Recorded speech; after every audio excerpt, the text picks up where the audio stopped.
Well, with holiday parties in full swing, how loud is too loud, according to the new Grand Rapids noise ordinance? Tom Sinus joining us now to explain the changes when you may be in violation as well. We all like a good party, but we also, on the other end, don't like to be kept up by a noisy neighbor having a good party, specifically on a work night. That's right. And also, nobody likes to be a party pooper and have to call in their neighbor. Good right? point. That's right. So where are we at in all this? Well, it just so happens that on November 19th of this year, the City Council of Grand Rapids passed a new noise ordinance, which really kind of revamped the way we think about this problem in the city. And the easiest way to think about it is that we've moved from a kind of really technical decibel level standard to more of what is being called a reasonableness standard. All right, so what does that mean? Well, here's the basic gist of what this noise ordinance attempts to prohibit.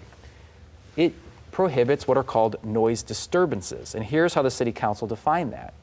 Any sound that unreasonably disturbs a person of normal sensitivities or unreasonably interferes with the peaceful enjoyment of the premises of another because the sound, A, can be heard due to the volume or intensity of the sound, and B, can be heard distinctly and discreetly above the ambient sound of the surrounding area. That's exactly what my wife yelled at me last night when she told me to turn the TV down. What are the odds? Exactly. So that's the standard, but it's wordy enough and squishy enough that it doesn't really give you a specific understanding. But I think the general idea here is not too loud. Well, what is too loud is kind of in the eye of the beholder, but we do have some specific limits here that probably will give people a bit more guidance than that. One of them has to do with disturbances in residential areas.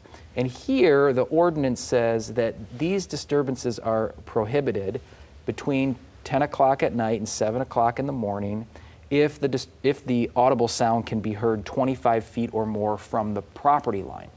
There you go. Okay. That makes sense. We have a similar rule that applies to commercial establishments.